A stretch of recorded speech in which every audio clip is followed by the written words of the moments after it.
We talked a bit about inflation and how scarcity of assets will will fight against inflation here.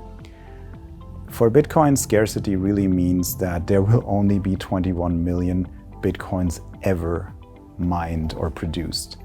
So that's the limited supply that many people refer to when we talk about Bitcoin. And so this is what we refer to as digital scarcity. And this is baked into the algorithm, into the system of Bitcoin. This cannot be changed, so therefore we know that the supply will always be limited. And we even know when the last Bitcoin will be mined, in fact. When we talk about Bitcoin, we also have to talk about volatility. Of course, Bitcoin, as it is not tied to an underlying asset per se or to a currency basket, its value is completely determined by the market. And that also means that its value can dramatically jump or being reduced quickly over time. So volatility is an issue with cryptocurrencies, and investors in cryptocurrencies are not so much interested sometimes in a quick gain. And specifically, Bitcoin has a tradition of people who say, okay, I'm buying Bitcoin. I believe in intrinsic qualities of Bitcoin, its scarcity and its possibility to store value over time, that I'm not actually trading it all the time. In fact, I'm going to hold it, or as the Bitcoiners say, hodl it.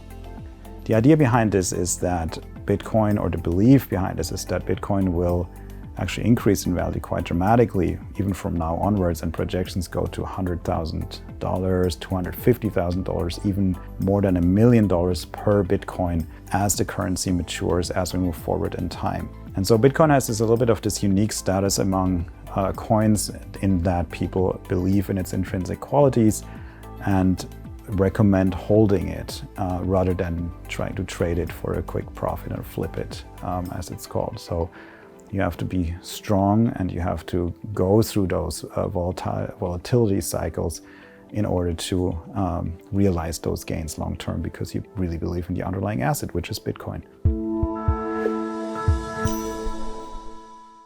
Another aspect that makes Bitcoin really interesting and attractive as an investment is that it is very, very loosely or not very much correlated with the rest of the market.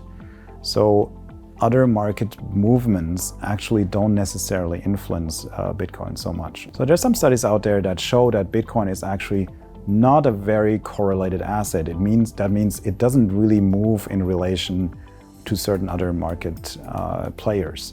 So this makes it an interesting and attractive asset to hold in a diversification strategy in portfolios.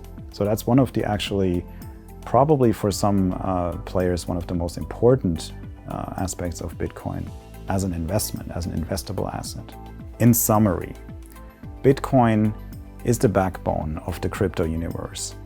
And it has been there for 12 years and has started to provide a trust architecture for the crypto universe, in that it is based on a smart idea, it provides utility, and it has held up over time and really gained in value. So Bitcoin will always be the pioneer coin among all the different crypto assets and will always be the foundation of the crypto universe.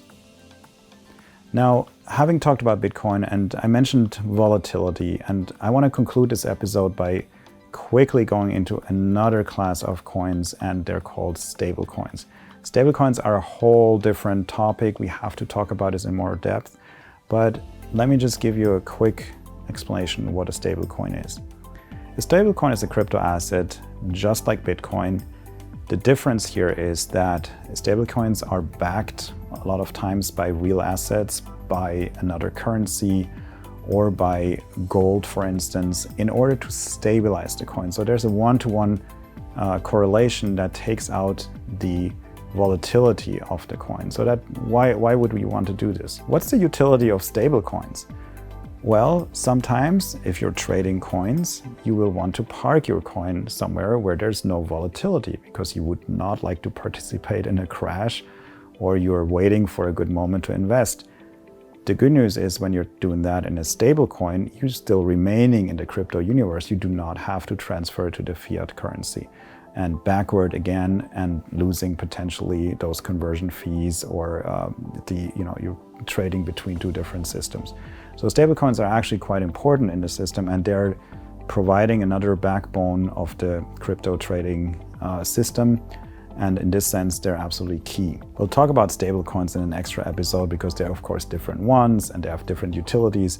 And you can also kind of make a little bit of a link between a stablecoin and a central bank digital currency. So they belong a little bit into the same general category and have related functions, and we'll explore that in more detail.